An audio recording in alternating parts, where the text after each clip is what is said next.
It's the Real Estate Podcast, brought to you by ANZ Home Loans for financial well-beings. Hey, welcome back to another episode of the Real Estate Breakfast, covering the very latest in property news. You see, even across the Easter weekend break, we are here, and you'll find us on iHeartRadio, Spotify, Apple Podcasts, as well as Amazon, and about 50 others. It is the long weekend. It is a Saturday. It's about this time of the Easter break. You kind of forget which day you're in, but it is Saturday, March the 30th. April is nearly here, and let's go to Anthony Landau, the Managing Director of Equilibria Finance, who is back with us. Good morning, Anthony. You are in, where are you? Wagga Wagga. I am in downtown Wagga Wagga for the long weekend, and as you say, the Easter long weekend's always a nice little break after 3 or 4 months.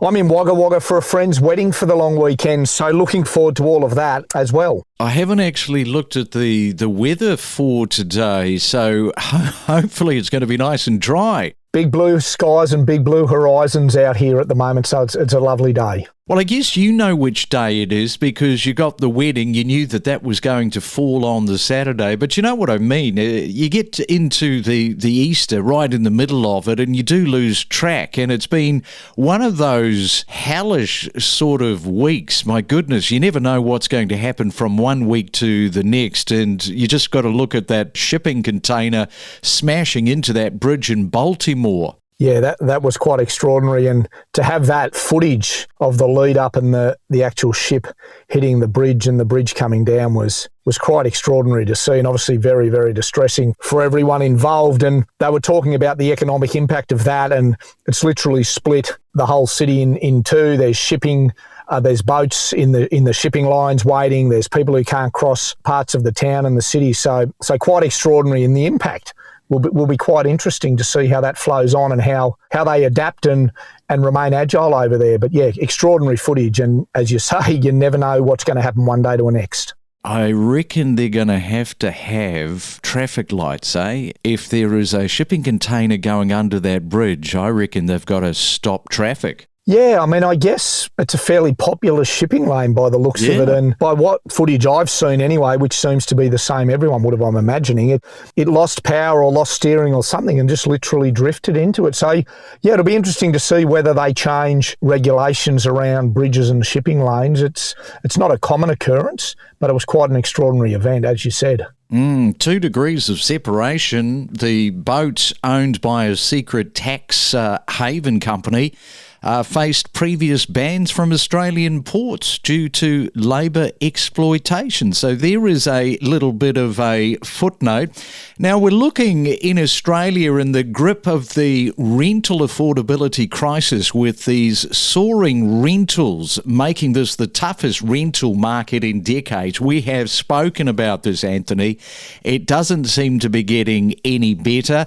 And amid the growing rental affordability and housing market crisis in Australia, there is this growing talk about the impact of changes to negative gearing. And I think you're going to put forward today the case to keep the negative gearing there. So firstly, let's loop back on investors and their activity. What's been happening with investor credit flows and trends? Good question to kick off, Craig, because it's probably 6, 7, 8 months ago we were talking about how investors were taking a cautious approach. But we've seen a shift with investor activity rising since December 22 quarter. It was 30.2% of new loans or credit flows for investment purpose. That's now shifted over the last 12 months to December 23 quarter, which is the latest data we've got. The shares increased to 32.4%. It's still a little bit below where it sits on historic average, but it's growing again. Interestingly enough, there's been a corresponding decline in owner-occupier activity, which fell from 67.7% to 65.6%. So what we're seeing is investors getting back in the market. And I believe what we're also seeing is some home buyers feeling like they're unable to afford a house, and they're looking at rent vesting or getting into the market through an investment property, which is probably also increasing some of the investment credit flows. We're even seeing that with our client base. Some people who can't get into the market as an owner-occupier looking at an investment as an option. Now, as I mentioned, we have sort of covered this quite tirelessly, but with good reason, because it is just affecting so many people. What have you sort of seen recently in terms of just how dire this is?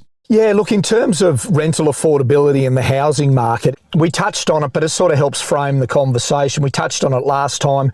Rental affordability has been captured as the worst in 17 years.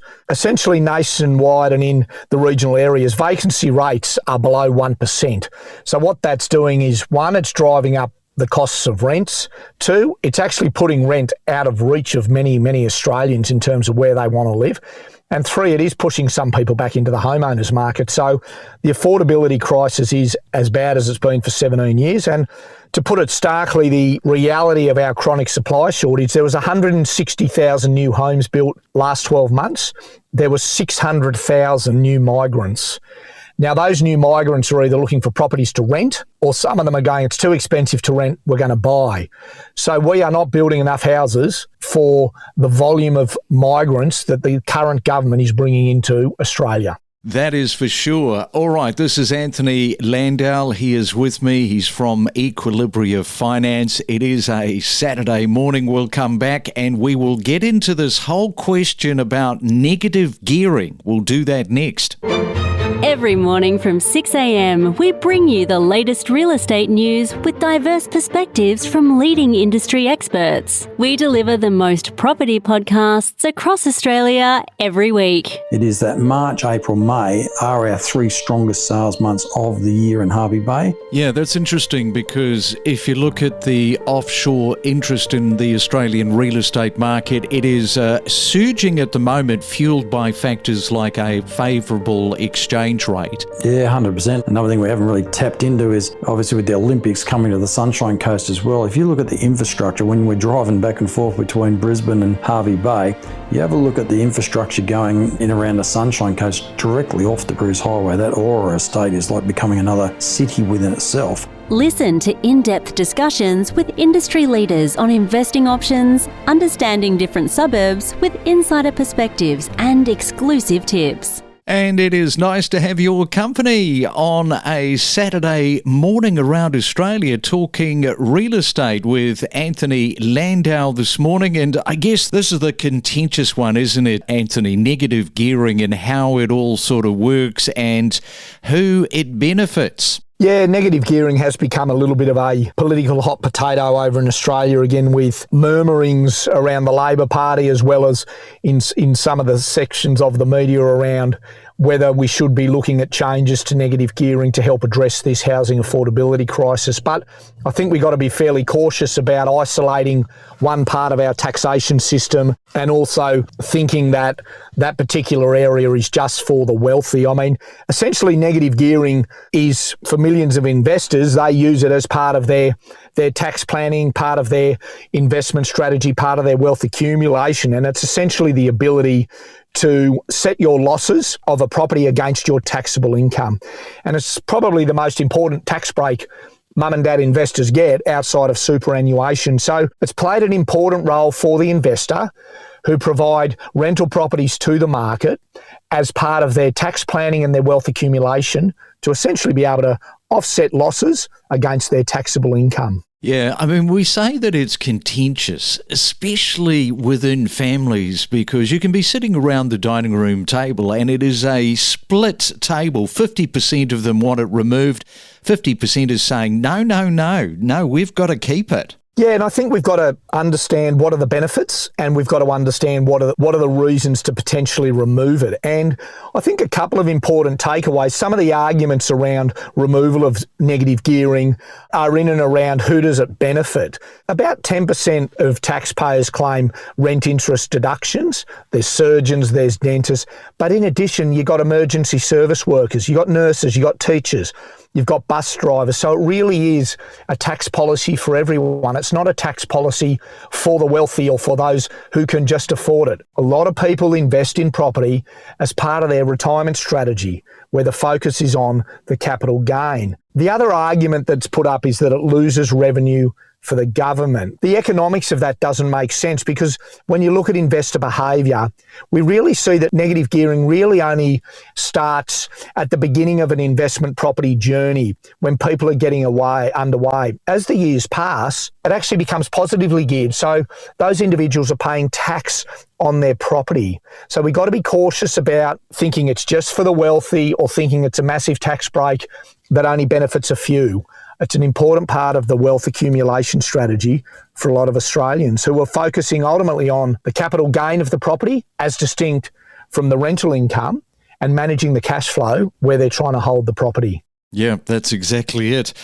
All right, so let me paint the picture for everybody. You are sitting in a car with the windows wound up and trying to keep it nice and quiet for the podcast. You're probably dying to open the door and get a little bit of air in the car, are you? I'm in downtown Wagga Wagga on the main street, so I've just caught up with a client for a coffee and finishing the podcast. The only other point I want to make, if I've got one more minute, if that's all right, Craig, is when negative gearing was removed in New Zealand and back in 1985 we had a test case in Australia, the impact was rentals were pushed higher. Investors got out of the market. We got to be careful about what we wish for here.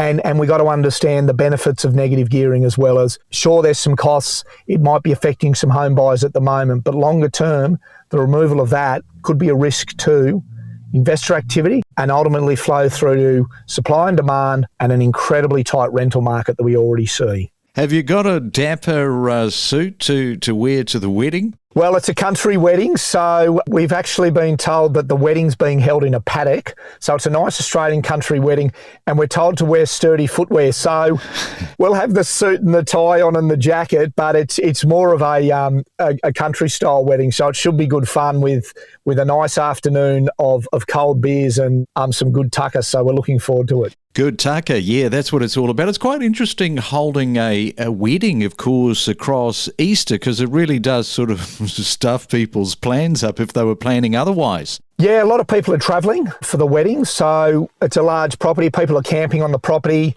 There's a recovery, which is a good Australian country tradition, on tomorrow. So it could be a good couple of days for everyone who's made it. Yeah, it's a bit unusual over an Easter weekend, but the other side of it, people are making a weekend of it, so it should be good fun. Yeah, make the most of it, Anthony. All right, we'll leave it there. Enjoy your long weekend, your Easter break. Enjoy the wedding coming up today, and we'll catch you back in a couple of weeks' time. Look forward to it. Have a great weekend. Gain insights with exclusive conversations from real estate professionals about buying, selling and investing across Australia. Don't navigate the real estate market alone. Let us help guide you in the world of real estate every day. Make better informed decisions with the latest news and insights. We connect you to the best real estate information across Australia. The Real Estate Podcast.